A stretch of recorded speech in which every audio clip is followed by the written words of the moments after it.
Thank you all for coming tonight. My name is Jackie Winter, and I'm the principal at the high school. We have lots of people who will be presenting information for you tonight, and we will introduce them as they come up later in the program. We're going to start off with some general information about timeline and how the counselors really work with your students. They're key, whether it's a 8th grade student or someone who's already at the high school. So this is Ms. Moore. She is the department chairperson for the guidance department, and she works with letters P through Z. P through Z. Mr. Baumann said I would have strobe lights, and I don't see anything. There he is. What I need to do tonight is give you kind of a timeline so you know what to expect with scheduling. I'm actually starting at St. Mary's on Friday. Friday is a chance for the St. Mary's students to take an Explore test, and then I'm going to explain scheduling. I go back 1 week later, almost 1 week. The 22nd is a staff development, so I'll be going back that Thursday, and I will be picking up what they've decided that they want to take. So I'll pick up their choices. They will have recommendations on their sheets, and the recommendations, I'll tell you what those are based on. But that's how we start the process. Why do we do St. Mary's? Because they're a big feeder school. Other parochial students, we will do you individually. If you're at a different, St. Jacoby, wherever, Hills Corners Lutheran, we will schedule you individually. We'll call you in February. So we start with St. Mary's. On January 26th and 27th, the 3 counselors will be going over to the middle school, and we'll be getting the process with them. The first day that we meet will either be an English, math, or 8th grade class, and we'll explain to the students what scheduling is, where to find it, how to do it. And we'll show you tonight where to find the curriculum guide. But again, students will have recommendations on those sheets, and then we will help them look at electives. We'll then go back 1 week later, and that will be February 2nd and 3rd, and we'll meet in the classrooms. But what we'll do is we'll meet each student individually, and we'll look at their choices to make sure they have everything they need and answer any questions at that time. I see a lot of you taking notes. I just want you to know that tomorrow on the high school news and announcements, and I will also do an Infinite Campus message, it will include not only the slides from up there, but we're also videotaping. So if there's something you want to go back to, that the wisdom that these people will share with you later, you can watch it all several times. So don't feel like you need to take notes. So that covers St. Mary's in middle school and other parochial students. And then we have the Whitnall High School students. We will start that February 16th, and we'll start that in the 9th grade English classes. English people are very gracious to have us come into their classrooms. It works out really well for us. So we use English quite a bit. Thank you, Beth, and your group. So we'll start off February 16th. Again, the first day is explaining, showing them on the site what their schedule looks like so far. And again, it's never in order, it's just choices. And so we'll start off with the 9th graders. We'll go to 10th, 11th, the 17th, and 18th, and then we'll go back a week later. So that's how we're doing scheduling coming up. And the reason we talk about this with you is I have a lot of parents say, well, we didn't know you were scheduling, so we're trying to make it more, so everybody knows what we're doing, so that when you have questions, you know when to ask them, because it is beginning this Friday. Seems like I just did it yesterday. I talked a little bit about their recommendations will be on their sheets, or excuse me, they're not sheets anymore, everything's done on the computer. But their recommendations, the main courses will be on the computer. And what we'll do for 9th graders is, for English, we use map scores. And Mrs. Velko helped us look at those map scores, analyze them, and then place students in the different levels. So map scores are used for English. Teacher recommendations are used for global language, and math. Math is just the next sequence. So if I had algebra as an 8th grader, I would be in algebra 2 as a freshman. If I had algebra 2 at the high school, some middle schools are coming over, then they would have honors geometry. Majority of our students are going to be in algebra as a freshman, and that's just based on the next step. The global language, the middle school people help us make recommendations for students. We use the Explore test for science. The Explore test has been very helpful to the science department, and we will use that test to make the placements for science. The 10th through 12th grade, we just use where they've been, and then teachers help us recommend what the next step is for students. So, for instance, if I'm in English 9, maybe my next step is English 10, English 11, and then as a senior, I get to pick my English classes. So, just so you know, the first meeting with your children is just an introduction. This is, hey guys, we're going to schedule. You'll have recommendations made on that schedule, and then you need to look at it. You'll have a week to look at it and pick your elective classes. We go back the second time we meet individually with each student to make sure that scheduling goes well, and then we get a good count, because you need to know how many kids are taking each elective and all the required classes.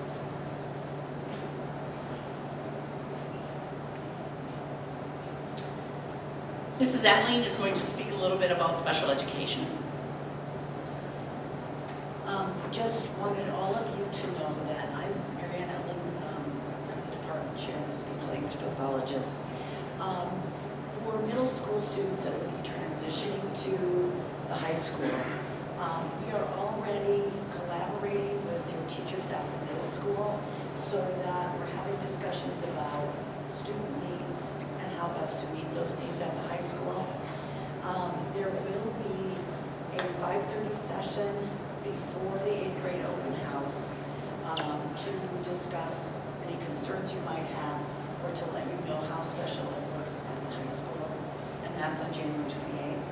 For high school students, case managers are very involved in scheduling and working with the student, working with parents, as well as with guidance to determine what type of class or what specific class is the best fit for each individual student.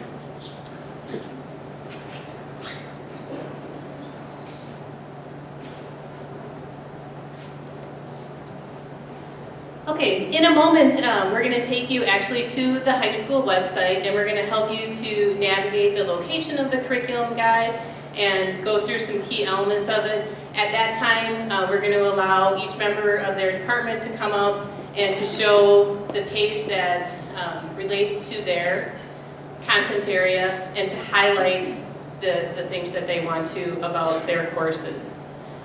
First of all, in order to graduate from Whitnall High School, there's a requirement of 23.5 credits. Those are divided out, and we'll go through kind of the requirements as we go through each one of the content areas. The guidance counselors, the very first time that they meet with students in 8th grade, they're going to start to work on a 4-year plan. So they're sort of forecasting out ahead what exactly the students' plans are for high school, talking about post-secondary, and making sure that the courses that we sign up for, that they will help you to meet your goal, your end goal. Those get reviewed on a yearly basis. They're connected to things that we do in the classroom. There are projects in English class, and other times that they will review those. When you make your course selection, a couple things to note there. One, signing up for a course doesn't guarantee that enough students will sign up for an elective class and that we'll be able to offer it. The board minimum to run a class is 18 students. So for some classes, let's just take an art class for example, if we only have 12 students who sign up for the class, the guidance counselors may be coming back to your student at some point and saying, unfortunately, for the 16-17 school year, that course isn't going to be running, let's try and make another selection. We try and keep it within a department, so if they have originally selected art class or music class, a Phi-Ed class, we try and have them select another course that might be similar. In some cases, art or a music class, we might also be able to combine 2 classes together. So we might be able to take a drawing and painting 1 class and combine it with a drawing and painting 2 class the teacher does some differentiating, but we're able to offer both classes to your student. Because ultimately, we're trying to maximize and meet as many of the requests that we have. But please know that making the request doesn't guarantee that the class will run. And there are times that students will have to make a choice. There might be a conflict. 2 classes that they want to take might be scheduled at the exact same time. There might not be an alternative. Again, the counselors will call them in, talk to them about their choices, and have them select which course they think is going to work best for them. Once we get into summer and our final schedules are done, which will be before we leave in June, at that point, we're trying as much as possible to keep those locked in. So it's very important, for instance, if you sign up for an AP class, we need to make sure that that's really what we're committed to taking. We won't remove a student from a class just because they change their mind, because we've set the master schedule and also decided on teachers for sections and things based on those course requests. So it's really important to really make sure that you're making good decisions about the courses, and you'll hear teachers talk about what to do if you're unsure. The teachers are available. Counselors have a lot of information about the courses. You'll see in the curriculum guide that one of our goals at the high school is adding some videos to the curriculum guide so that you can get additional information so that you're really making an informed decision about what the course is going to involve. All right, so I'm going to go down and start doing some navigating of the curriculum and the website so that you can see where it is, and then I'll start to pass it off to our department chair people.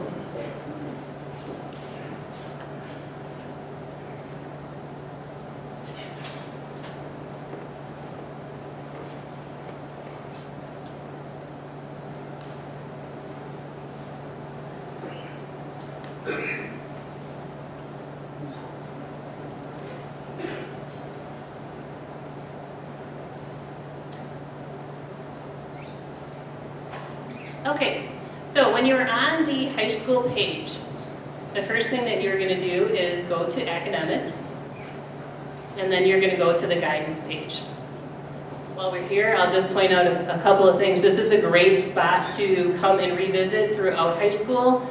This is where you will find all of the scholarship opportunities that are available, so check it frequently. You know, even if your student isn't heading towards graduation, start to become familiar with what's available and what's required for those scholarships so that as you get closer to ending your high school career that you're familiar with those and can take advantage of them. At the very top of the guidance page, you'll see the curriculum guide. So if you click on that link, it will take you directly to our website. From here, you'll be able to go into different areas, the advanced placement, our adding and withdrawing class policy, youth options for when your student is further along in high school and maybe they have completed all of the high school offerings in a particular content area. Youth options allows them to take classes at MATC or a university, other places that, for things that we don't offer. Okay, then below here, everything is divided out by department. So it goes alphabetically, and that means that the first department that is here tonight to share some information with you is Global Languages, so I will turn it over to Mrs. Brand. Oh, I have to go back to English and learn the alphabet. I was hoping you wouldn't be here. So instead of Global Language, we'll go with English. This is Mrs. Vogel. Thank you, Mrs. Winter. I am Mrs. Velkel, and I am very pregnant.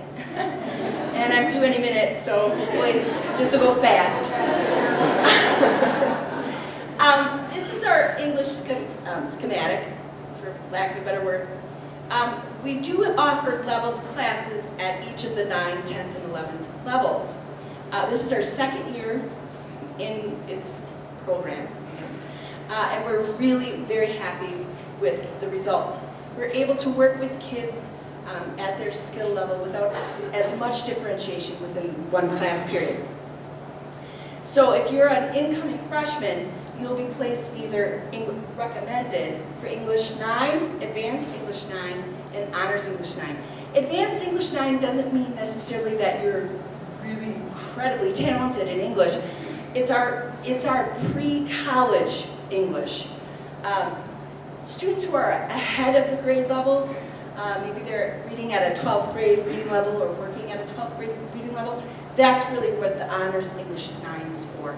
So when Ms. Rivor was talking about the MAP scores, that column was what we determined with those scores. And we realized that a score is one moment, one snapshot in a student's life. So if that needs to be changed as we go through the semester, we make those changes through the guidance department.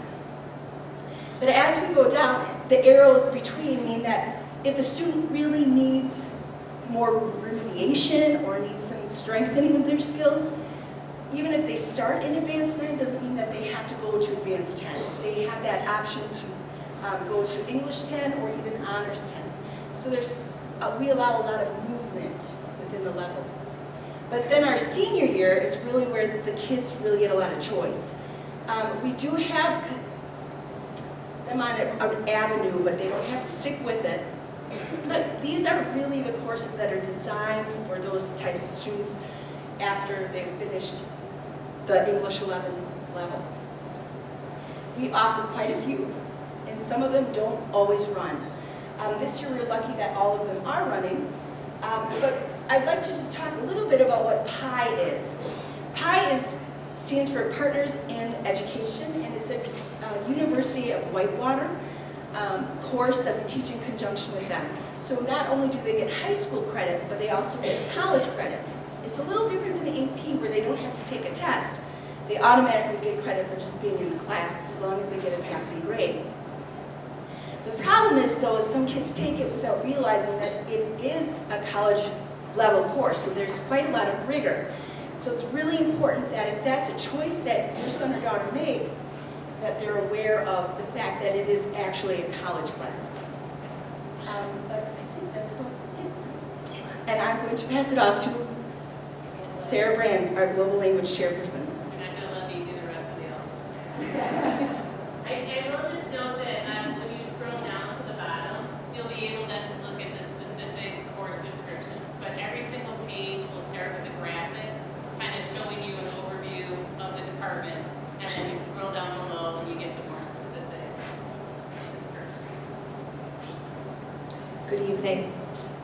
As you'll be able to see, our offerings in global language are French and Spanish, and they progress pretty sequentially with the successful completion of 7th and 8th grade. That's about the equivalent of our level 1 here at the high school, and then the students have those options to progress at each level through AP or level 5.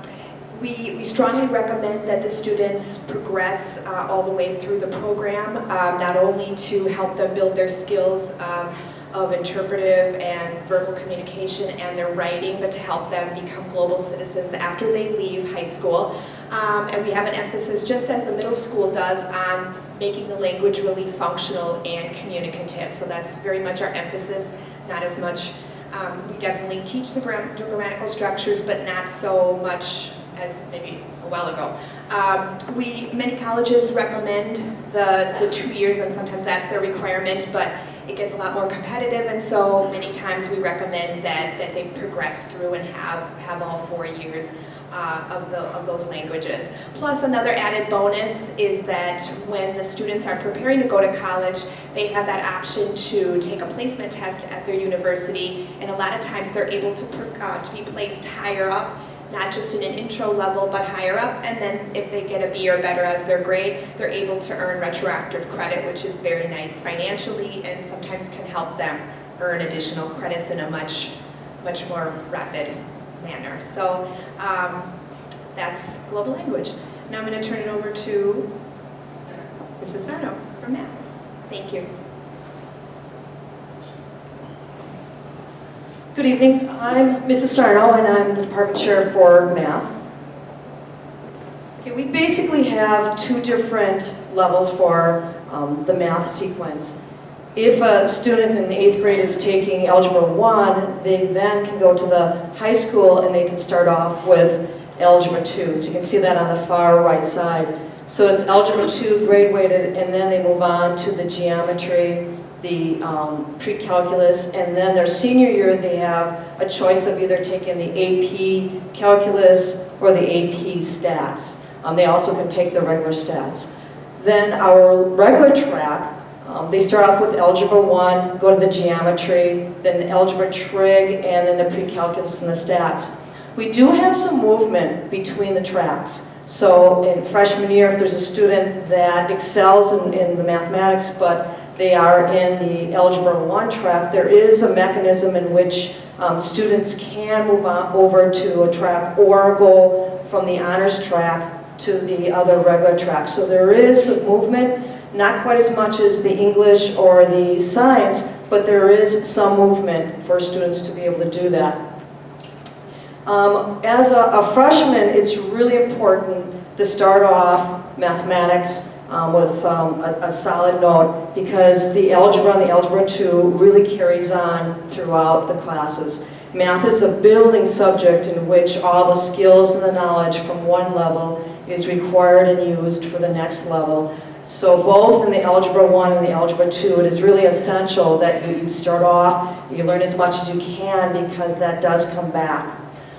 In our classes, we give students opportunities to communicate mathematics. So it's not, when I was in high school, where I sat at that desk and I did my own math problems. We have students communicate the mathematics orally, they write about the mathematics, we have presentations, they work in groups. We try to stress that mistakes are okay, we learn from our mistakes. So we try to make an environment that's inviting, one that students can explore and learn. If you can go to the computer science. We also have our math teachers that teach computer science. Computer science is an elective. The computer science, there's two different, I don't want to say levels, but two different types of computer classes. There's Computer Science 1. In Computer Science 1, there's no prerequisite. In that class, they will get computers and they'll rip apart those computers and they'll learn about the different components of the hardware. They will make web pages. They'll do a little bit of software, but it isn't the heavy end software. They'll do a drag and drop. They will use something called Raspberry Pis, and it's a piece of hardware in which they'll program. So it's a little bit on the lighter side. And then the programming, they will program it in Java. And the first one, they'll program the shorter different programs, and then in the programming 2, that's when they start to create the game programs. They start going in and creating the apps. And I don't think, science is next, or who's next? I don't know the alphabet either. PE.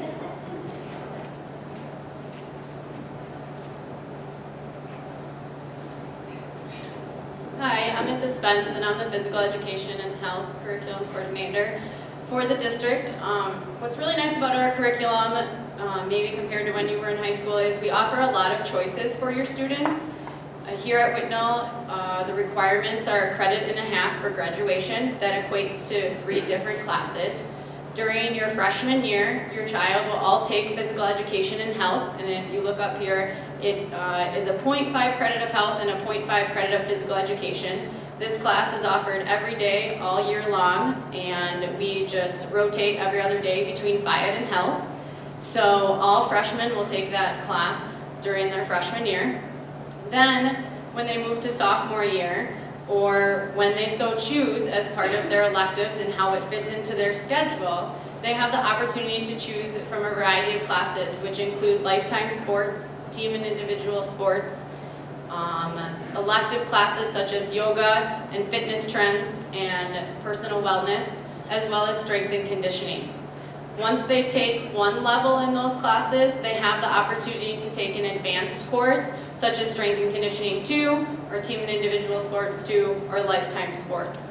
These classes are really just based on the interests of your child. So if they are more into activities that are team-based, they would take team sports. If they're more into individual fitness and developing a personalized program for themselves, they would look at taking something more personalized, such as fitness trends, as well as if they're into learning about weight training, they would take strength and conditioning. So what's really nice about this curriculum is there's a lot of choice for your child once they get through freshman 5 in health. Now it's science.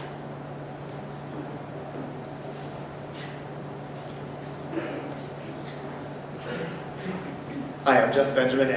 I teach chemistry, AP chemistry, and physics at the high school. If you look at our curriculum, you'll see it's a little bit different. All students are required to take a 3-year science credit. That is biology, chemistry, and physics, although most students will take 4 or more depending on their interest level in science. You'll also see that within each of those 3 required classes that there are 3 different tiers. For example, biology, advanced biology, and honors biology. And students are placed into one of those 3 tiers based on their proficiency scores on the Explore test in 8th grade. Although I want you to know that they do not have to be in that tier. If a student is placed in, for example, into advanced biology, parents can choose to opt up to the honors level class. Although we don't encourage kids to opt up 2 levels because it may be a little bit too much of a challenge. And we did this so that the students kind of meet them where they're at, so that kids who need extra help can get that help, and kids who need an extra challenge will get that challenge.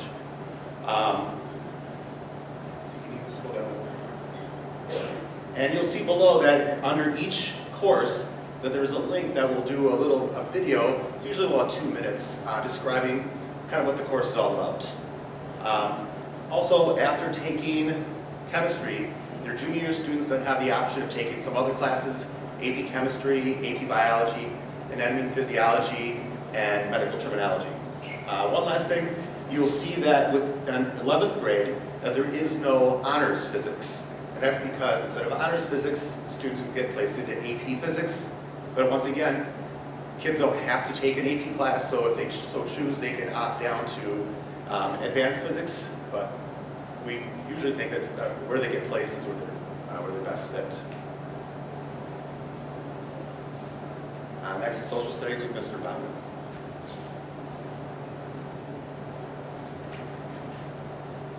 Hi, my name is Mr. Bauman. I'm the Social Studies Department Chairperson. We've made a number of changes to our curriculum starting next year. We made these changes as of last month per board approval. We traditionally have had a World Studies class freshman year and 1 year of U.S. Sophomore year, and then a half a year of U.S. history junior year. We've made a couple changes with that. Primarily, we've flip-flopped World Studies and U.S. history. So our U.S. history class now starts in 9th grade. We did this because we felt the transition between high school and the U.S. history that they get in 8th grade it is a bit easier if they get that second half of U.S. history in 9th grade. So we teach that in 9th grade now as of next year, and then we move kids to World Studies or our World History class sophomore year. The curriculum for the US 3 class that was junior year, that's more of a modern focus, we'll be doing in 9th grade. So junior year, with the 3rd credit that they need, we're offering kids a lot more choice than what they previously had. The options that you have for 11th grade are primarily because of the differences between economics and personal finance. Economics as a class counts for the economics credit that's required of students to graduate and the social studies credit. Personal finance is offered as an option for students that gives them the econ requirement, but it does not give them the social studies requirement. So the differences between the 2 options for 11th grade are depending on which class they take. After econ or personal finance, they'd still have a little bit of work to do to get to the 3 credits to graduate. And that's where we offer the social studies electives. And I have those organized by way of the AP offerings and the non-AP offerings. What else was I going to say about that? We also added a civics class this year. The standards that we're working with, called the C3 framework, focus very heavily on civics. Those will be embedded within the freshman and the sophomore level classes, but we wanted to give kids the option of taking that civics knowledge up a notch by having that, that elective offering for them. Yeah, so next year is going to be a little bit of a kind of transition year for us. Current ninth graders who are taking world studies, yeah, current ninth graders will be fine. They'll take the U.S. class sophomore year. Freshmen incoming will also take a U.S. class. We're going to try to keep those two grade levels separate. The material would be the same in terms of the content, but we'd like to target the skills differently between freshmen and sophomores. So next year, that U.S. class will run 9th grade and 10th grade. Next year, also for the sophomores that are taking the U.S. 1 and 2 class, that's our traditional U.S. history class, will still take the U.S. 3 class to get that modern component in. After next year, then, this will work exactly like it is on the map.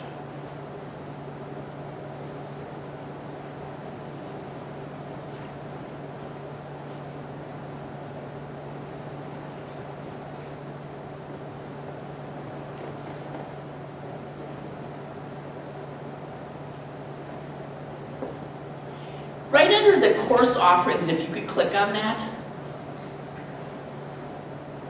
Yep. And then there's sub-pages, but one of the sub-pages is called the course sheet. Oh, and my name's by it, so that's why I want to point it out. I didn't know my name was there. But this is a great sheet to see everything that Whitnall High School offers. It's a great sheet to see what's new in terms of electives. We have a new elective called the ACT Prep class that will be an online class. It's a great opportunity for kids to prepare for the ACT and then take the ACT. A lot of them take it their junior year. We have some freshmen that take the ACT. Is it necessary? Not necessarily, but that's a new class. And then as Mr. Baumann said, civics is new. This is a great way to see everything that Whitnall offers. And now the descriptions are back on the curriculum guide, but this is a sheet that can be very helpful for people.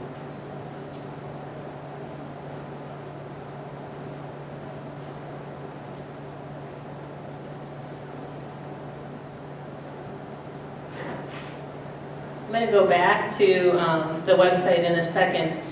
We've got some time that we can take some questions. If you have them that you think would be something that maybe someone else is thinking about, we can answer those at this time.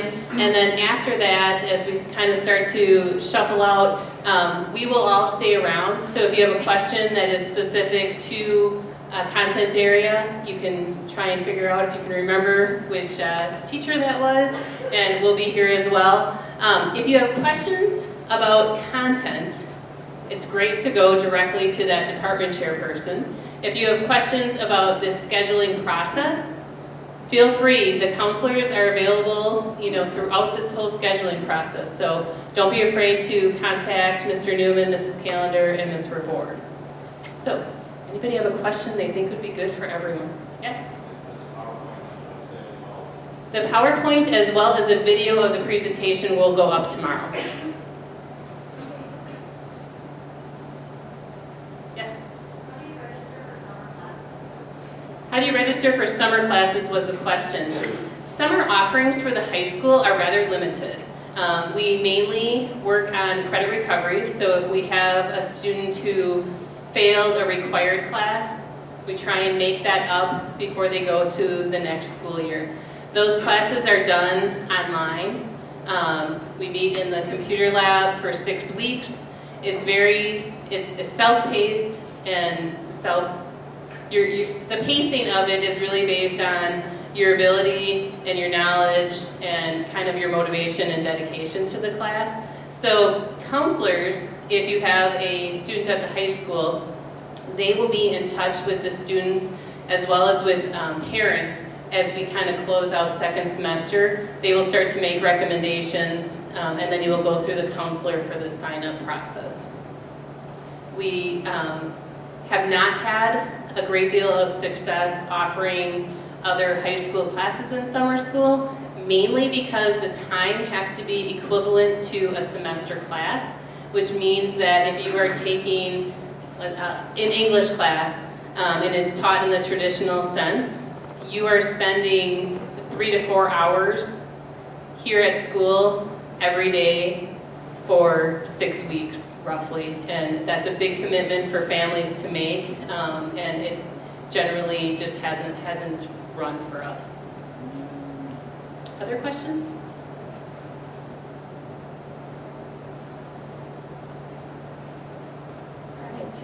Hey Well- guys, just one thing, please know that, we went through this pretty quickly tonight, but your child will get all of this again and again. So if you have questions, ask them, or one of us, but please know that they're gonna get it in a 50-minute class period, a lot of information.